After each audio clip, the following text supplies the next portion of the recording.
Hear me well. There is something in the soil that is in God. There is something in the water that is in God. There is something in the air that is in God. And the trinity of the presence of God, as time is neither horizontal nor cyclical, as time is vertical, in the abundant presence of him who lives, therefore life has meaning. Combination of things in his hands becomes the very product of who we are today. All of us a product of divine genius. But the Bible then here says, let us make man in our own image, after our own likeness. Why? So that he may have dominion.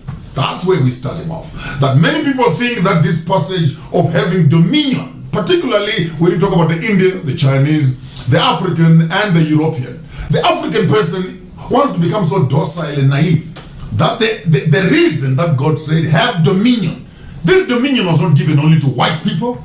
It was not given to Indians. Dominion was given to everybody on the face of the earth. When the African is claiming his dominion, he's not asking for sympathy.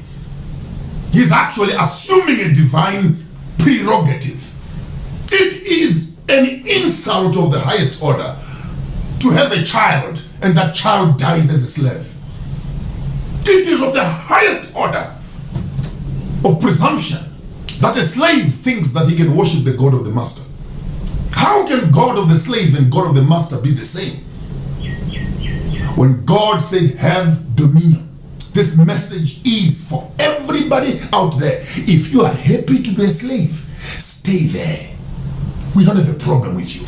Some of us are not comfortable anymore. We want the full Bible.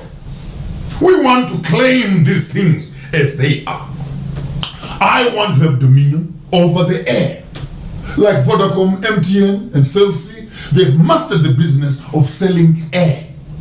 That's why we call it air time. There is business in the air. And some of you young people out there, you need to start moving away from your small little desks and look into the sky, for you have dominion in the skies. Aeroplanes fly in the skies. TVs, radios, medias are in the air. Right now around your head here, there's enough stuff happening. You just don't have the equipment to harvest it into reality. You need power over the air. Not only over the air, you are made out of the same air. So don't be afraid. Oh, I'm afraid of heights, afraid of heights. Then you forget that inside you there is air. And how do you think you're going to go to heaven and fly for millions of kilometers if you cannot even stand on top of a chair? Dominion over the air. After dominion over the air, you want dominion over the land. Oh, you didn't hear me out there. Land is everything. That's where agriculture is, on land. That's where housing is, on land. That's where mining is, on land. That's where farming is, on land. That's where water is, on land. That's where houses are, on land. There is no government, there is no king, there is no monarch, there is no house that can be built without land. Therefore, forget about all other ministries. The only important ministry we can talk about is the ministry of land. And on the land, we have our beasts, our animals, our trees, and etc. There's a time here in Africa when our land used to be our pharmaceutical house. There's a time when our land was our life. Africans, we don't own our land. Our land owns us. From it we came, to it we shall return. If you take away my land, you're taking away my very dignity. And God says, have dominion over the land, not over flats and duplexes.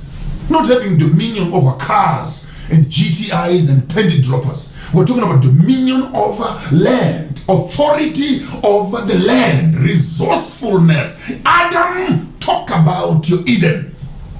Forget politics and economics. Once you hold Eden, the soil on which you are standing on, take off your shoes once in a while. Put your feet on the ground and walk barefoot. Touch the ground, for that's what you are made out of. And to it you shall return shortly.